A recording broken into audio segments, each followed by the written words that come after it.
It is so difficult to formulate an opinion on a game that looks incredible from the outside, both gameplay and graphics wise, yet the reviews say otherwise. This was the case with Gotham Knights, but unlike my review on that, I cannot say that I absolutely hate this game. Full disclosure, I'm a big fan of cheese. This gives me a biased enjoyment out of games that otherwise can be considered mega cringe. With that being said, I aim to give you all the information you need to answer this question. Is Forspoken worth playing? Or better yet, is Forspoken worth playing to you? As always, breaking this down into story, gameplay, setting, graphics, and performance. The story starts off in New York, following a young woman named Alfredo.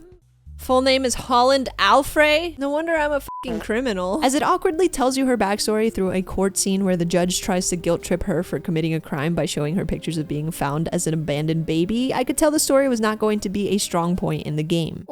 This happens. Can you stop fucking kicking me, dude? Oh. That happens. Oh, we just lost all our wads of cash. And she ends up being teleported to a magical land with a magical cuff that gives her magical powers. The concept of a regular person being thrown into a faraway magical land is really great, but the execution in this instance, not so much. Small moments shine through.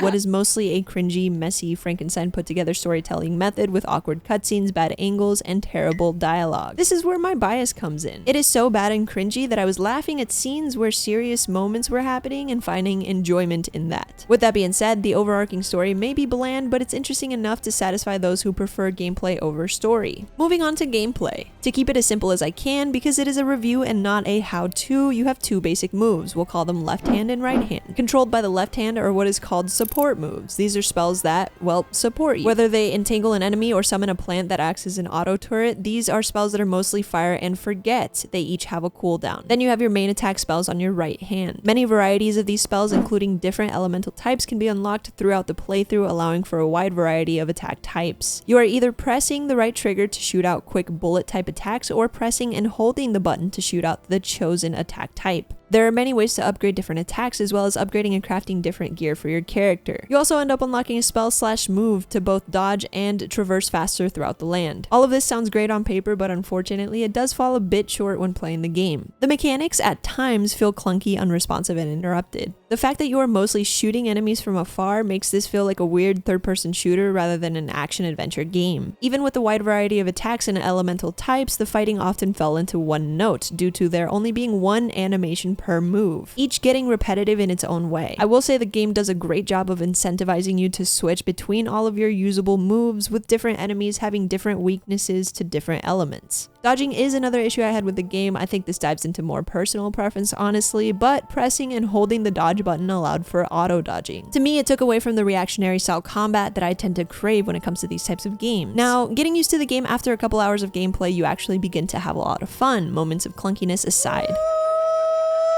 The parkour allows you to reach areas, gather materials, and have dynamic multi-level combat in certain terrains. The side missions, or side events as the game likes to put it, are dog water. Feeding sheep and being forced to talk to an extremely annoying NPC really had me hovering over the uninstall button. Try finding hungry sheep and feeding them. This is not an actual mechanic of the game. I'm bored. Why am I feeding the sheep?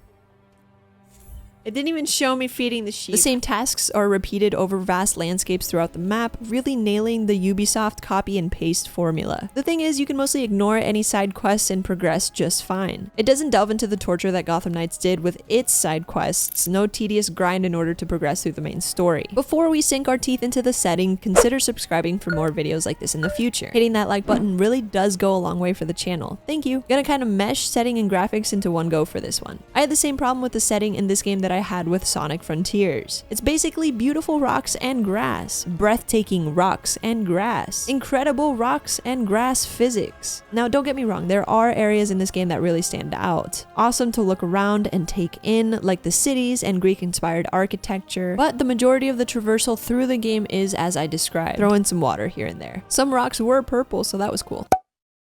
My personal preference when playing through a game is quality over quantity. Give me dense, detailed areas to explore through, even if the map is small. Not beautiful rock grass simulator. On the other hand, the animations, costume designs, and enemy designs were absolutely incredible. The developers really nailed the fantastical elements in their designs for these aspects. Where the game falls short on map design, it really shines through with everything else. Well, not everything else. The pause menu is pretty funky looking. I've shown you enough of the game now for you to make your own judgment on whether or not you like the graphics, so let's move on to performance. Playing this on PC, I can gladly say that I did not encounter any game-breaking glitches throughout my playthrough. The only hiccups I encountered were little audio glitches here and there during cutscenes. So, do I recommend playing this game? I gotta say I do, but not at full price. But of course, it doesn't actually matter. If I did my job correctly, I have presented you with enough information to make that decision on your own. And that wraps it up. Thank you so much for watching. I hope you have a wonderful rest of your night, day, afternoon, whatever time it is in your time zone, and I can't wait to see you in the next video. Bye!